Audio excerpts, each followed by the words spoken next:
আমি ঝুমস ক্রিয়েশন থেকে চুমকিদা চললাম একটা নতুন ভিডিও নিয়ে।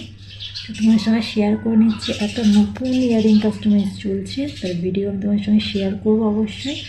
তোমরা স্টেপ বাই স্টেপ কীভাবে আমি কাস্টমাইজ করছি ইয়ারিংটা।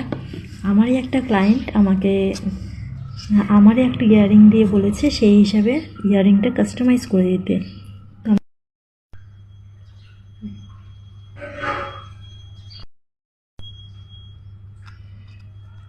তো ফাইনাল লুকটা অবশ্যই আমি তোমাদের সঙ্গে শেয়ার করবো।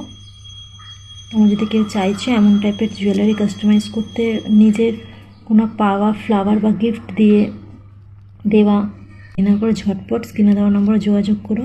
আর হ্যাঁ, কাস্টমাইজের জন্য অবশ্যই টাইম দিও। যদি কাস্টমাইজটা সুন্দর চাইছো তার একটু অবশ্যই টাইম।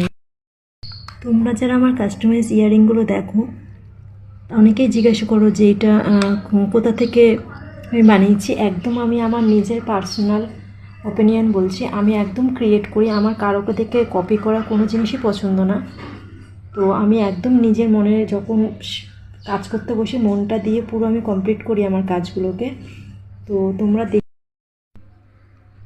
চলো শেষের কাজটা আমি তোমাদের সঙ্গে শেয়ার করছি। তো অলমোস্ট আমার ইয়ারিংটা কমপ্লিট হয়ে এসেছে।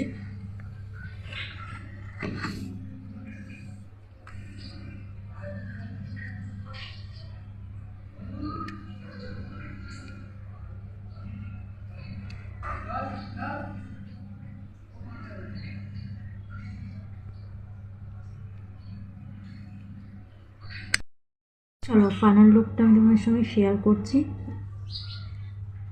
অলরেডি ডান আমার ইয়ারিং। ফুল লুকটা তোমার সঙ্গে এবার আমি শেয়ার করবো। চলো নিয়ে আসি ফুল লুক ইয়ারিংটা।